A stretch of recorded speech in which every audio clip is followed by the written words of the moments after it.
Hello guys, in this video I'm going to share all of my predictions for Squid Game Season 3. This video is the result of all the information I've gathered and all the theories I've crafted so far. Just a heads up, I'll be updating some of my earlier predictions based on new details I've recently learned. I'm actually making this video before watching Season 3 so I can see how many things I got right. Once I've seen the finale, I'll come back, reflect on what I got wrong and what I got right, and share my final thoughts. In the first episode, we'll probably see the aftermath of the rebellion. Gi-hun is brought back into the dorm inside a coffin. He wakes up confused, unsure of what's happening or why he's still alive. A short conversation follows between the main characters, where they discuss what happened during the rebellion. Next, the guards enter to prepare for the next vote. This is when we see Gi-hun break down. When it becomes clear there's no way to make him comply, the guards end up handcuffing him. The vote takes place, and the result is that the game will continue. After the vote, Seon-yeon approaches Gi-hun and tells him that all his efforts were pointless, that he can't change his fate. We start to see the main group splitting apart. Dae-ho distances himself from everyone, choosing to stay isolated in his bed. Maybe the guilt is just too much for him to face Hyunju anymore. Meanwhile, In-ho returns to his role as the frontman. One of his first actions is taking a call from Captain Park, who informs him about the situation on the ship. For now, no one suspects the captain, but they're getting dangerously close to finding the real island. We also get confirmation that the Triangle Guard, who shot player 246, was actually Noel. She intentionally shot him in the leg, allowing her to send him to the organ traffickers. She scans him and declares him dead, then secretly shares the plan to get him off the island. However, I don't think she'll reveal her true motives just yet. Next, the players prepare for the hide-and-seek game. Each person spins a gumball machine to determine which team they'll be on. Once everyone has picked, the guards explain the rules. It's a timed game, most likely with a 30-minute limit. All the players enter a maze, and each team has a different objective. The blue team receives a key and must find the door it opens, essentially a safe room. The red team, on the other hand, gets knives. Their goal is to hunt down blue team members, steal their keys, and use them to reach the safe rooms themselves. In this game, we'll see a lot of player alliances form, some of which will genuinely surprise you, like the unexpected partnership between Namgyu and Myung-gi. However, only 2 alliances have been confirmed so far. The first is the Shaman Lady and her loyal followers. The second is Hyunju, who teams up with Gyeomja and Junhye. After the rules of the game are announced, players are given a brief window of time to swap teams with someone else. At least 2 team switches happen here. The first is between Junhye and Myung-gi. We get a short but powerful exchange between them as they trade vests. Myung-gi, still wearing his blue vest, looks at her and says, "I'd do anything for you and the baby." When Junhye asks, "Is it easy for you to kill someone?" he replies, "I'd kill everyone here if it meant leaving with you and the money." Pay close attention to that last line, "and the money." This is the second time Myung-gi has grouped her and the prize together. To him, it's not love or money, it's both or neither. This subtle but chilling detail is later confirmed by Yim Si-won, the actor behind Myung-gi. In an interview, he described player 333 as an icon of regret, saying that Myung-gi's biggest mistake was believing he could have both love and the money. I believe this conflict will play a major role later in the series. The second pair to switch vests are Young-sik and Gyeomja. Initially, the mother picks the red ball, but I believe she convinces her son to trade because she feels she has a better chance of surviving as a blue player, especially since the red team is given knives. But, as we'll see later in the episode, this decision will haunt her forever. There's also a failed attempt at switching teams. I think Dae-ho, who draws a blue ball, tries to swap with Gi-hun in a moment of guilt, likely to redeem himself after the events of the rebellion. But Gi-hun, still furious with him, refuses. That's why Dae-ho ends up playing the game as a blue player. This game is set to be the most emotional of the entire season. We'll see the loss of major characters, and the one that will hit hardest is Hyunju. As I mentioned earlier, she teams up with Geumja and Junhee and protects them throughout the game. Thanks to her, both of them make it safely to their designated room. After seeing them secure and safe, Hyunju continues searching for her own exit. Eventually, she finds a safe room, but just when she lets her guard down, thinking she's finally safe, tragedy strikes. A red player stabs her in the back. Meanwhile, Daeho survives. This twist would be a classic Hwang Dong-hyuk move, a poetic reversal. Throughout the game, Hyunju looks like a guaranteed survivor. Her military background helps her fight off red players, even though they're armed with knives. We even see a shot in the trailer where she opens what appears to be a safe room. Everything points to her survival. On the other hand, Daeho looks hopeless throughout the teasers. He seems defeated, as if he's already accepted his fate. But then something unexpected happens. Maybe another player steps in to help him, and he survives in the final moments of the game. The key here is character arc and purpose. Hyunju has already fulfilled her narrative role. She was the ex-Marine who played a pivotal role in the rebellion, and she ensured the survival of Geumja and Junhee in the fourth game. Her story has reached its natural conclusion. Daeho's, on the other hand, is just beginning. We still need to uncover more about his past and the exact trauma that triggered his PTSD. That's why I've changed my mind. I now believe that it's Hyunju, not Daeho, who will die during this game. Another major character I believe won't survive the fourth game is Young-sik. In the trailer, we see his mother in tears, overwhelmed with emotion, and no other player's death would cause that kind of reaction from her. Her devastation strongly suggests that Young-sik doesn't make it out of this game alive. This next theory is more of a stretch, but I believe player 044, the shaman lady, will also die during the fourth game. She and her group of followers seem to place absolute faith in her supposed divine powers, but that blind trust could backfire. I think her overconfidence in those powers will ultimately lead to her downfall. As for No Earl and player 246, here's how I see their subplot unfolding. No Earl successfully infiltrates the organ trafficking ring, while the guards are preparing to harvest player 246's organs. She strikes. She manages to kill all the guards involved in the operation, allowing Ga Young-seok to escape, disguised in a guard's uniform. However, this bold move doesn't go unnoticed. The black square mask begins to suspect something's wrong when he can't reach any of the guards assigned to the organ harvesting. After an investigation, he discovers they're all dead, and his top suspect becomes No Earl. There's a shot in the trailer showing her handcuffed by the black square mask. This suggests she eventually gets caught. But here's the twist. The black square mask can't execute her without the front man's approval. That's when No Yul gets a face-to-face meeting with In-ho. I believe he questions her, asking where player 246 is. No Yul refuses to give him up, and as a result, In-ho has her imprisoned. Meanwhile, Gyeong-seok managed to sneak outside the base. Later in the series, No Earl manages to escape the facility, likely through the ventilation system, or possibly through the cave, using diving gear. If it's the latter, it's possible she brought a second set of equipment for Ga Young-seok, intending to return to the base and steal one of the boats we see being chased in the trailer. But after encountering Junho, she gives the second set of diving gear to him instead, and the two decide to infiltrate the base together. Alternatively, she may have handed both sets of gear to Gyeong-seok and Junho so they could enter the base via the cave, while she takes the ventilation route to create a diversion. Either way, one thing is clear. No Earl and Junho will end up working together to infiltrate the base. Later in the series, we'll see her successfully steal a boat, something I'll explore in more detail later in this video. As for Junho's arc, I believe his storyline begins with him quietly suspecting Captain Park. He doesn't voice his suspicions to anyone on the boat, but by the end of the first episode, or early in the second, he sets a trap. Maybe he feeds Park some false information, and Park unknowingly passes it along to the front man.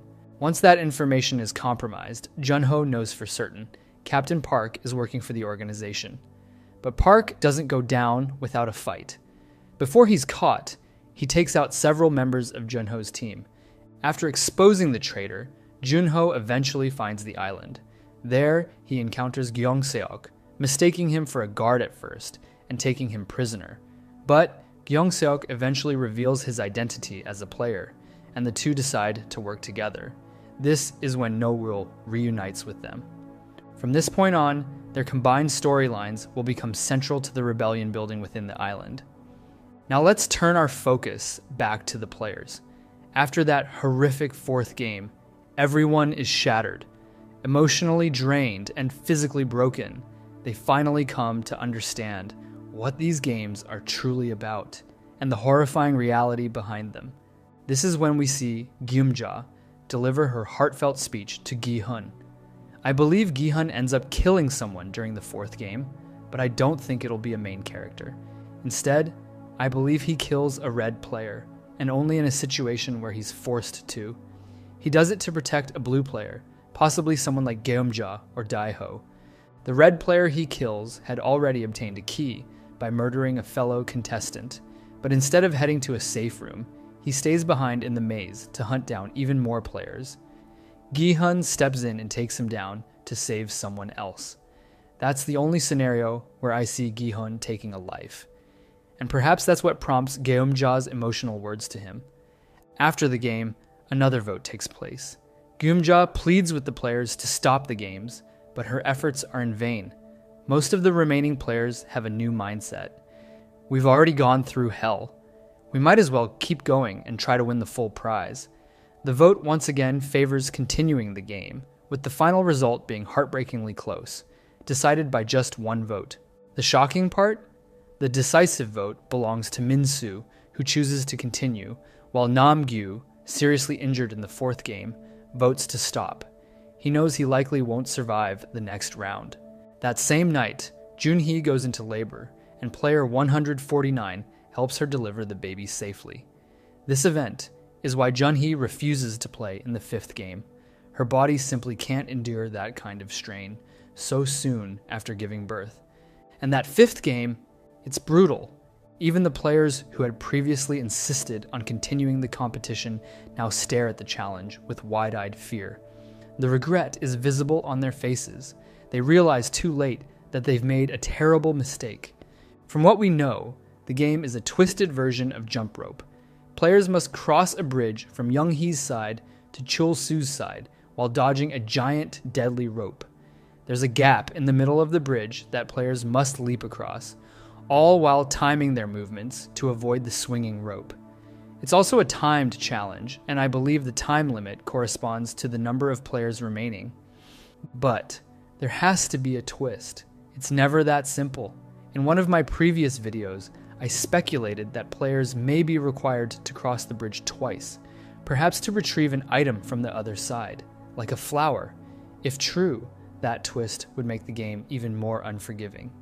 What's certain is that we'll see a lot of deaths in this round, and even more betrayals. The most heartbreaking betrayal, I believe, will come from Myung-gi. Despite his earlier words to Junhee, despite his claim that he would do anything for her and their baby, he abandons her. We see in the trailer that Junhee gives up before even trying, and Myung-gi tries to push her to play. But the reality is, she just gave birth. There's no way she can physically handle a game this intense. Despite what many fans think, she won't be excused. The guards will force her to participate. As I've said before, the frontman doesn't bend the rules for anyone. Myung-gi, realizing Junhee isn't going to make it, decides to save himself. He says something like, "I won't die here for nothing. If you've given up on life, that doesn't mean I should, too." And then, he leaves her behind. He even refuses to take the baby with him. It's a cruel but revealing moment, one that confirms what we've suspected about Myung-gi all along. When it comes down to it, he'll always choose the money over love.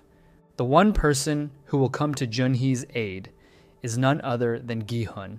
And this isn't just speculation, it's based on that leaked interview hinting that Gi-hun would complete the challenge while also taking care of the baby. How exactly he manages to pull that off, I have no idea, but I'm sure it's going to be incredibly emotional to watch. Sadly, I believe this is the game where Junhee dies. Her character has fulfilled her purpose. She gave birth, and she made sure her baby was safe. Knowing someone will protect her child gives her the peace she needs to let go. I think that scene from the teaser, where she's crying, comes at the moment she realizes she won't survive. And yet, despite knowing the odds, she still tries to complete the game, but ultimately fails. Another major betrayal might be linked to that chilling line from the trailer. Gi-hun asks, "What are you doing?" And the other player coldly replies, "Playing the game." I think that moment could be even darker than we expect. That player might have pushed someone to their death, or worse, they might have pretended to help Junhee. Maybe she's just about to clear the game, and someone offers her a hand, only to pull it away at the last second. If that happens, and that's what leads to her death, I swear I might break my TV. Now, Namgyu will likely lose his Thanos necklace, and I believe he'll die trying to make it across the bridge. As for the survivors, I've changed my predictions a bit. I now believe the ones who make it through this brutal round will be Gi-hun, Myung-gi, Min-soo, Dae-ho, and, yes, Geum-ja. That's right, the old lady might just survive this 5th game. Here's why. Jump rope is typically a game associated with girls, and Geum-ja probably played it a lot as a child. Remember how Il-nam's childhood experience helped him win the tug-of-war game in Season 1? I think Geum-ja's childhood experience will be what saves her here. It's poetic and kind of brilliant. Then comes the next vote. I believe Gi-hun and Dae-ho will vote X, wanting to end the games. Myung-gi and Min-soo, still chasing the prize, will vote O. That leaves Geum-ja with the deciding vote, and I think she'll vote O as well, not because she wants the money, but out of spite for Myung-gi. Her resentment will drive her decision. It's personal now. Now what happens to the baby after this? That's one of the biggest questions I have. I think the guards will take the baby away after the game ends. And here's where it gets really dark. What if the frontman adds the baby to the list of winners? That would be a truly twisted move. Following the vote, Gi-hun will be invited to speak with the frontman. And in that conversation, they'll discuss the core of everything, the value of humanity itself. The frontman will likely propose a bet. If Gi-hun still believes humanity is worth saving after the final game, then In-ho will answer all his questions and reveal everything. But if In-ho wins, then Gi-hun must give up and join the organization. I think the final game will be simple on the surface, but deeply psychological, crafted to reveal the darkest parts of human nature. And the ultimate twist, all 5 remaining players could survive, if they just cooperate. But knowing this show, that might be asking too much. Now let's talk about what I think the mechanics of the final game could be. Players are placed in a circle and the game is played across multiple rounds. In each round, they face a simple choice. Pick one of 2 shapes, with each shape secretly representing a number, either 1 or 2. Once everyone makes their selection, the guards collect the shapes, and the next step begins. Each player must vote on whether the sum of all selected numbers is even or odd. If a player guesses wrong, they receive a strike, 1 bullet, and if they guess wrong twice, they're eliminated. At first glance, it sounds incredibly simple. All players need to do is communicate, coordinate, and stick to the plan. If they work together for just 5 rounds, everyone walks away alive with the prize money. But of course, this is Squid Game, and nothing is ever that simple. And that's exactly why I think it fits the show's central question so perfectly. Is humanity still worth saving? If everyone wanted to share the money and leave alive, they could have voted X before this game even began. But they didn't. They chose O. They chose to keep playing. So let's imagine how this might unfold. The first 2 rounds go smoothly. Everyone does exactly what they agreed on. But then comes the 3rd round. Someone lies. Maybe they pick the wrong number on purpose. The group's vote is wrong. Everyone now has 1 strike. Tensions explode. Accusations start flying. Chaos sets in. What do you do next? Do you trust your teammates and stick with the original plan, risking your life if someone betrays you again? Or do you act selfishly, ensuring your own safety at the cost of someone else's. It becomes a psychological war zone. This isn't just about numbers, it's about trust, fear, and desperation. Now here's something important.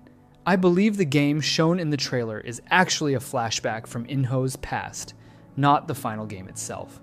Director Huang already confirmed that he designed a completely new, never-before-seen final game, and that nothing about it has been revealed in trailers. Still, I don't think we'll have just one winner this time. I believe Gi-hun, Jum-ja, and Dae-ho will all survive. After the final game ends, Gi-hun is once again summoned to a private meeting with the frontman. There, In-ho asks the same question, "Have you changed your opinion?" And this time, I think Gi-hun says yes, but not because he wants to join the organization. He still believes what they're doing is wrong, but he finally understands how greed would always wins over empathy and how people truly are.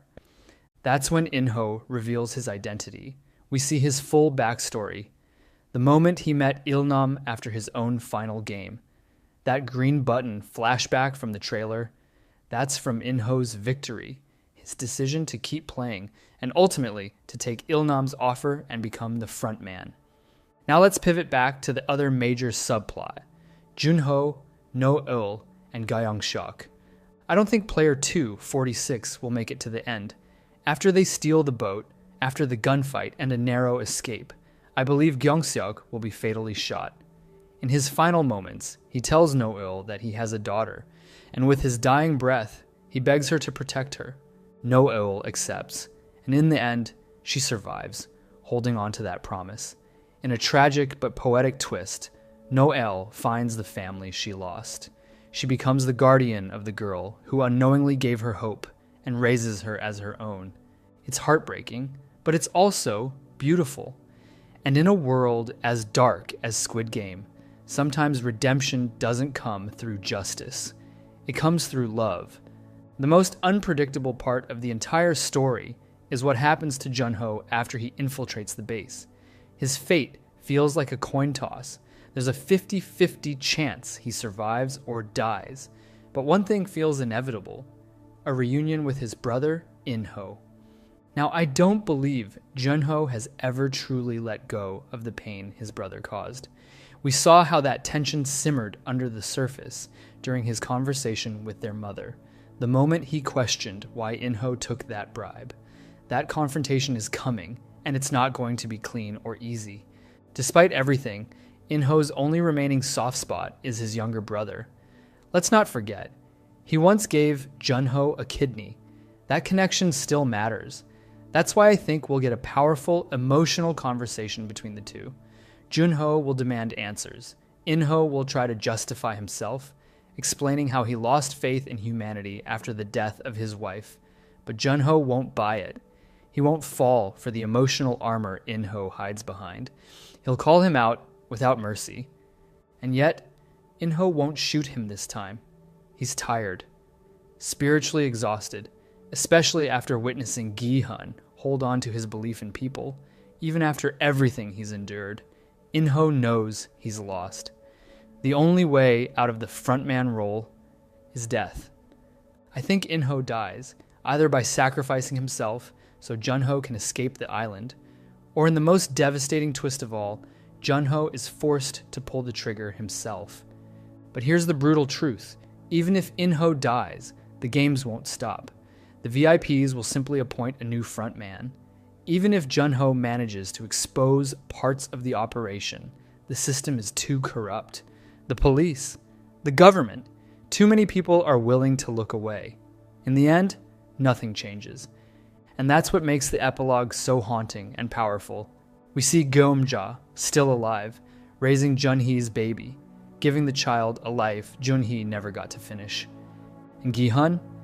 He's finally heading to the airport, ready to fly to the US and reunite with his daughter.